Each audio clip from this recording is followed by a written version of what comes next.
ಶ್ರೀರಾಮಚಂದ್ರನ ಭವ್ಯ ಮಂದಿರದ ಒಳಗಡೆ ಪ್ರಾಣ ಪ್ರತಿಷ್ಠಾಪನೆಯಾಗಿರುವ ಬಾಲಕ ರಾಮನ ಮೂರ್ತಿಯ ಕಲ್ಲನ್ನ ಕಳುಹಿಸಿದ್ದು ನಮ್ಮ ಕರ್ನಾಟಕದಿಂದ.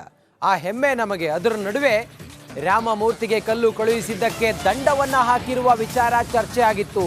ಇದರ ಬಗ್ಗೆ ಸ್ಪಷ್ಟೀಕರಣವನ್ನ ಭೂಮಾಲೀಕ ಕೊಟ್ಟಿದ್ದಾನೆ. ದಂಡ ಹಾಕಿದ ಹೌದಾ ಅಲ್ವಾ ಅನ್ನೋದ್ರ ಬಗ್ಗೆ 2022ರ ಜುಲೈನಲ್ಲಿ ದಂಡ ಕಟ್ಟಿರುವ ಭೂಮಾಲೀಕ ಶ್ರೀನಿವಾಸ್ ರಾಮಲಲ್ಲ ಮೂರ್ತಿಗೆ ಕಲ್ಲನ್ನ ಕಳುಹಿಸಿದ್ದು 6 ತಿಂಗಳ ಹಿಂದೆ. ರಾಮಲಲ್ಲ ಮೂರ್ತಿ ವಿಚಾರಕ್ಕೆ ದಂಡ ಕಟ್ಟಿಲ್ಲ ಎಂಬುದು ಬಹಳ ಸ್ಪಷ್ಟವಾಗಿದೆ. ರಾಮಮೂರ್ತಿಗೆ ಕಲ್ಲು ಕಳುಹಿಸಿದ್ದಕ್ಕೆ ದಂಡ ಹಾಕಿರುವ ವಿಚಾರಕ್ಕೆ ಸಂಬಂಧಪಟ್ಟಾಗೆ ಕ್ಲಾರಿಟಿಯನ್ನ ಭೂಮಾಲೀಕ ಶ್ರೀನಿವಾಸ್ ಅವರು ಕೊಟ್ಟಿದ್ದಾರೆ. ಇಲ್ಲ, ನಮ್ಮ ಅಯೋಧ್ಯೆಗೆ ಕಳಿಸಿದ ರಾಮನ ಕಲ್ಗೆನೆ ದಂಡ ಕಟ್ಟಿರೋದು ಅಂತ ಹೇಳ್ತಾ ಇದ್ರು.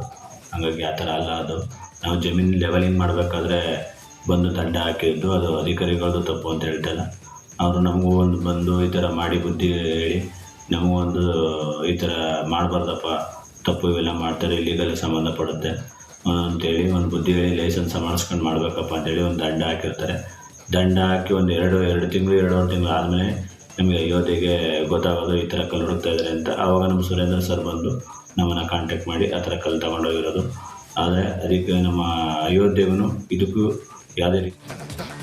ಮತ್ತಷ್ಟು ಮಾಹಿತಿಯೊಂದಿಗೆ ನಮ್ಮ ಮೈಸೂರಿನ ಪ್ರತಿನಿಧಿ ವಿನೋದ್ ಈಗ ಲೈವ್ ಕನೆಕ್ಟ್ ಆಗಿದ್ದಾರೆ. ವಿನೋದ್, ಶ್ರೀರಾಮಚಂದ್ರನ ಮೂರ್ತಿಯ ಕಲ್ಲನ್ನು ಕಳುಹಿಸಿಕೊಟ್ಟಿದ್ದಕ್ಕೆ ದಂಡ ಹಾಕಿದ್ದಾರೆ ಅನ್ನೋ ವಿಚಾರ ಸದ್ಯ ಯಾರ ಮೇಲೆ ದಂಡ ಹಾಕಿದ್ರು, ಎಷ್ಟು ದಂಡ ಹಾಕಿದ್ರು, ಅದಕ್ಕೆ ಭೂಮಾಲೀಕರು ಕೊಟ್ಟಂತ ಕ್ಲಾರಿಟಿ ಏನು ವಿನೋದ್?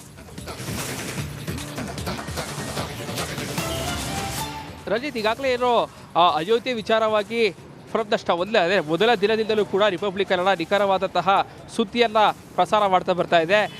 ಈ ವಿಚಾರವಾಗಿ ಈಗಾಗಲೇ ಒಂದಷ್ಟು ವದಂತಿಗಳು ಸೃಷ್ಟಿಯಾಗಿರುವಂಥದ್ದು. ಅಂದರೆ ಏನು ಬಾಲರಾಮನಿಗೆ ಕಳಿಸಿರುವಂತಹ ಕಲ್ಲಿಗೆ ಈಗಾಗಲೇ ಗಣಿ ಮತ್ತು ಭೂವಿಜ್ಞಾನ ಅಧಿಕಾರಿಗಳು ದಂಡವನ್ನು ಹಾಕಿದ್ದಾರೆ ಅಂತೇಳಿ ಇದು 100ಕ್ಕೆ 100ರಷ್ಟು ಕೂಡ ಸುಳ್ಳು ಸುದ್ದಿ. ನಿಖರವಾದ ಸುದ್ದಿ ಅಂತಂದರೆ ಈಗಾಗಲೇ ಏನು ಆ ಜಮೀನಿನ ಮಾಲೀಕರಾದಂತಹ ರಾಮದಾಸ್ ಅವರು ಶ್ರೀನಿವಾಸ್ ಎಂಬುವರಿಗೆ, ಅಂದರೆ ಆ ಜಮೀನಿನಲ್ಲಿ ಸಾಕಷ್ಟು ಕಲ್ಲುಗಳು ಸಿಗ್ತಾ ಇತ್ತು, ಆ ಕಲ್ಲುಗಳನ್ನು ತೆಗೆದು ಸಮತಟ್ಟ ಮಾಡಿಕೊಡ್ಬೇಕು ಅಂತೇಳಿ 2022ರಲ್ಲಿ ಅವರಿಗೆ ವಹಿಸ್ಕೊಟ್ಟಿರ್ತಾರೆ. ಅದಾದ ನಂತರದಲ್ಲಿ ಶ್ರೀನಿವಾಸ್ ಏನಂದರೆ ಕಲ್ಲನ್ನು ತೆಗೆಯುವಂಥ ಸಂದರ್ಭದಲ್ಲಿ ಗಣಿ ಮತ್ತು ಭೂವಿಜ್ಞಾನ ಇಲಾಖೆಯ ಅನುಮತಿಯನ್ನು ಪಡಿಬೇಕಾಗುತ್ತೆ. ಅನುಮತಿಯನ್ನು ಪಡೆದಿರಲಿಲ್ಲ. ಸೊ ಹೀಗಾಗಿ ಅಧಿಕಾರಿಗಳು ಸ್ಥಳಕ್ಕೆ ಭೇಟಿ ನೀಡಿ 80,000 ಅಂದರೆ ಒಂದು ಸಲ 25,000 ಅಂದರೆ 3 ಬಾರಿ ಈತ ಫೈಲೆಲ್ಲ ಕಟ್ಟಿದ್ದಾನೆ.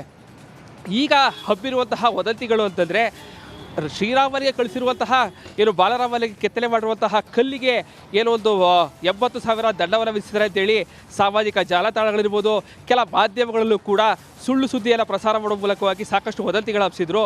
ಇದಕ್ಕೆ ಈಗ ಶ್ರೀನಿವಾಸ್ ಅವರೇ ಖುದ್ದು ಸ್ಪಷ್ಟನೆ ಕೊಟ್ಟಿದ್ದಾರೆ. 2022ರಲ್ಲಿ ಜುಲೈ ತಿಂಗಳಲ್ಲಿ ನಾನು ಫೈನಲ್ ಕಟ್ಟಿದ್ದೇನೆ ಹೊರತು ಈ ಕಲ್ಲನ್ನು ಅಯೋಧ್ಯೆಗೆ ಕಳಿಸ್ತಾ ಇದ್ದೀವಿ ಅಂತ ಗೊತ್ತಾದ ಮೇಲೆ ಯಾವ ಅಧಿಕಾರಿಗಳು ಕೂಡ ಯಾವ ದಂಡವನ್ನು ವಿಧಿಸಿಲ್ಲ.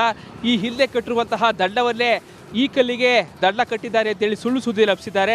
ಯಾವುದೇ ಕಾರಣಕ್ಕೂ ಕೂಡ ಅಯೋಧ್ಯೆಗೆ ಕಳಿಸಿರುವಂತಹ ಕಲ್ಲಿಗೆ ನಾವು ದಂಡವನ್ನು ಕಟ್ಟಿಲ್ಲ. ಬದಲಾಗಿ ಅನುಮತಿಯನ್ನು ಪಡೆಯದ ಕಾರಣಕ್ಕಾಗಿ ಅಧಿಕಾರಿಗಳು ಸ್ಥಳಕ್ಕೆ ಬಂದು ನಮಗೆ ದಂಡವನ್ನು ವಿಧಿಸಿದ್ರು, ನಾವು ದಂಡವನ್ನು ಕಟ್ಟಿದ್ದೇವೆ ಹೊರತು ಯಾವುದೇ ಕಾರಣಕ್ಕೂ ಕೂಡ ಅಯೋಧ್ಯೆಗೆ ಕಳಿಸಿರುವ ಕಲ್ಲಿಗೆ ದಂಡವನ್ನು ವಿಧಿಸಿಲ್ಲ ಅಂತೇಳಿ ಈಗಾಗಲೇ ಖುದ್ದು ಶ್ರೀನಿವಾಸ್ ಅವರೇ ಸಾಕಷ್ಟು ಕ್ಲಾರಿಟಿಯನ್ನು ಕೊಟ್ಟಿದ್ದಾರೆ. ಜೊತೆಗೆ ಖುದ್ದು ಸ್ಪಷ್ಟನೆ ಕೊಡುವಂತಹ ಕೆಲಸವನ್ನು ಮಾಡಿರುವಂಥದ್ದು. ರಂಜಿತ್, ಓಕೆ, ಥ್ಯಾಂಕ್ ಯು ನಿಮ್ಮೆಲ್ಲ ಮಾಹಿತಿಗಾಗಿ ವಿನೋದ್.